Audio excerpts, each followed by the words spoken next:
ಜಿಲ್ಲೆಯ ಮದ್ದೂರಿನಲ್ಲಿ ನಿನ್ನೆ ನಡೆದ ಘಟನೆ ಅದನ್ನೆಲ್ಲವನ್ನೂ ಕೂಡ ಗಮನಿಸಿದಾಗ ಪೂರ್ವ ನಿಯೋಜಿತವಾಗಿದೆ. ಕಲ್ಲುಗಳ ಶೇಖರಣೆ ಮಾಡಿರುವಂಥದ್ದು, ಕಲ್ಲು ತೂರಾಟ ಮಾಡಿರುವಂಥದ್ದು, ಪೊಲೀಸ್ ಇಲಾಖೆ ಸಂಪೂರ್ಣವಾಗಿ ವಿಫಲವಾಗಿದೆ. ಪೂರ್ವಭಾವಿಯಾಗಿ ಅದಕ್ಕೆ ಎಲ್ಲ ರೀತಿಯ ಬಂದೋಬಸ್ತನ್ನು ಸಿದ್ಧತೆಯನ್ನು ಮಾಡ್ಕೊಳ್ಬೇಕಾಗಿತ್ತು ಪೊಲೀಸ್ ಇಲಾಖೆ, ಅಲ್ಲಿ ವಿಫಲವಾಗಿದೆ. ಅಲ್ಲಿ ಆ ಘಟನೆಯ ನಂತರ ಪೊಲೀಸರು ಹೋಗಿದ್ದಾರೆ ಮತ್ತು ಯಾರು ಘಟನೆ ಕಾರಣ ಆಗಿದ್ದಾರೆ ಅವ್ರನ್ನ ಬಿಟ್ಟು ಅಮಾಯಕರನ್ನ ಅರೆಸ್ಟ್ ಮಾಡುವಂಥ ಕೆಲಸ ಆಗಿದೆ. ಅದನ್ನು ಪ್ರತಿಭಟನೆ ಮಾಡಿ ಇವತ್ತು ಹಿಂದೂ ಸಂಘಟನೆಗಳು ಪ್ರತಿಭಟನೆ ಮಾಡುವಂಥ ಸಂದರ್ಭದಲ್ಲಿ ಅವ್ರ ಮೇಲೆ ವಿನಾಕಾರಣವಾಗಿ ಲಾಠಿ ಚಾರ್ಜನ್ನು ಮಾಡಿದ್ದಾರೆ. ಪೊಲೀಸರ ದಮನಕಾರಿಯಾಗಿರುವಂಥದ್ದು. ಸಂವಿಧಾನದ ಬಗ್ಗೆ ಭಾಳ ಮಾತನಾಡುವಂಥ ಸಿದ್ದರಾಮಯ್ಯ ಅವರು ಸಂವಿಧಾನದಲ್ಲಿ ಎಲ್ಲ ಧರ್ಮೀಯರಿಗೆ ಅವರವರ ಧರ್ಮ ಆಚರಣೆ ಮಾಡೋಕ್ಕೆ ಮುಖ್ಯ ಅವಕಾಶ ಇದೆ. ಆದರೆ ಈದ್ ಮಿಲಾದ್ ಭಾಳ ಶಾಂತ ರೀತಿಯಲ್ಲಿ ಇಡೀ ರಾಜ್ಯ ತುಂಬ ನಡೀತಿದೆ. ಒಂದು ಸಣ್ಣ ಘಟನೆಯೂ ಕೂಡ ಆಗೋದಿಲ್ಲ.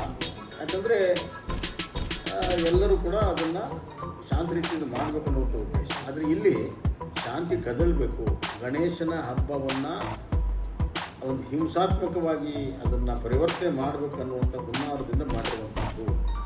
ಇವತ್ತು ಗಣೇಶ ಹಬ್ಬ ಬಂದರೆ ಪೊಲೀಸರು ನೂರಾರು ರಿಸ್ಟ್ರಿಕ್ಷನ್ ಹಾಕ್ತಾರೆ. ಪೂಜೆಗೆ, ಮೆರವಣಿಗೆಗೆ, ಸೌಂಡ್ ಸಿಸ್ಟಮ್ಗೆ ಎಲ್ಲದಕ್ಕೂ ರಿಸ್ಟ್ರಿಕ್ಷನ್ ಹಾಕೋಕ್ಕೆ ಪ್ರಾರಂಭ ಮಾಡ್ತಾರೆ. ಇವತ್ತು ಇದು ಸಂವಿಧಾನ ವಿರೋಧ ಅಲ್ವಾ? ಪೊಲೀಸರಿಗೆ ಯಾಕೆ ಎರಡನ್ನೂ ನಿಭಾಯಿಸುವಂಥ ಶಕ್ತಿ ಇಲ್ಲ? ಎಲ್ಲ ಸಮುದಾಯಗಳನ್ನು ವಿಶ್ವಾಸ ತೊಗೊಂಡು ಮಾಡೋದಕ್ಕೆ ಸಾಧ್ಯತೆ ಇದೆ. ಹಲವಾರು ನಗರಗಳಲ್ಲಿ ಆ ರೀತಿ ಆಗುತ್ತೆ. ಶಿವಮೊಗ್ಗ, ಚಿತ್ರದುರ್ಗ ಆಗಲಿ ಶಾಂತವಾಗಿ ಮುಗಿತಾ ಇದ್ದಾವೆ. ಇಲ್ಲಿ ಯಾಕೆ ಮಾಡೋಕ್ಕಾಗಿಲ್ಲ? ಇಲ್ಲಿಯ ಪೊಲೀಸರ ವೈಫಲ್ಯವಾಗಿದೆ, ಸರ್ಕಾರದ ವೈಫಲ್ಯ. ಮತ್ತು ಪರಮೇಶ್ವರ್ ಅವರು ಭಾಳ ಲೈಟಾಗಿ ಮಾತಾಡಿದ್ದಾರೆ. ಕೆಲವರ ಸಹ ಬೇಜವಾಬ್ದಾರಿಯಾಗಿ ಮಾತಾಡಿದ್ದಾರೆ. ಕಾನೂನು ಸುವ್ಯವಸ್ಥೆ ಕಾಪಾಡೋದು ಸರ್ಕಾರದ ಕೆಲಸ, ಯಾರ ಕೆಲಸ? BJP ಮೇಲೆ ವಿನಾಕಾರಣವಾಗಿ ಆರೋಪ ಮಾಡುವಂಥದ್ದನ್ನು ಬಿಟ್ಟು ತಮ್ಮ ಕರ್ತವ್ಯವನ್ನು ನಿಷ್ಪಕ್ಷಪಾತವಾಗಿ ಮಾಡೋದಕ್ಕೆ ಕಲೀಲಿ. ಓಲೋಕಿಯ ರಾಜಕಾರಣ ಮಾಡೋದಕ್ಕೆ ಪರಿಣಾಮವಾಗಿ ಇದೆಲ್ಲವೂ ಕೂಡ ಆಗಿರುವಂಥ ಸಮಾಜಘಾತಕ ಶಕ್ತಿಗಳಿಗೆ ಇವತ್ತು ನಾವು ಏನು ಬೇಕಾದರೂ ಮಾಡಿದ್ರೆ ನಡೀತದೆ ಅನ್ನುವಂಥ ಒಂದು ಸಂಪೂರ್ಣವಾದ ವಿಶ್ವಾಸ ಇವತ್ತು ಈ ಸರ್ಕಾರ ಕೊಟ್ಟಿದೆ.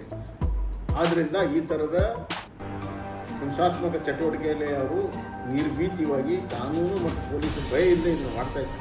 ಇದು ಅತ್ಯಂತ ಖಂಡನೀಯ. ಪೊಲೀಸ್ ಆ್ಯಕ್ಷನ್ ಅತ್ಯಂತ ಖಂಡನೀಯ. ಎಂಕ್ವೈರಿ ಆಗಬೇಕು ಮತ್ತು ಎಲ್ಲ ಧರ್ಮೀಯರಿಗೆ ಆಚರಣೆ ಮಾಡೋದಕ್ಕೆ ಅವಕಾಶ ಮಾಡಿಕೊಡ್ಬೇಕು.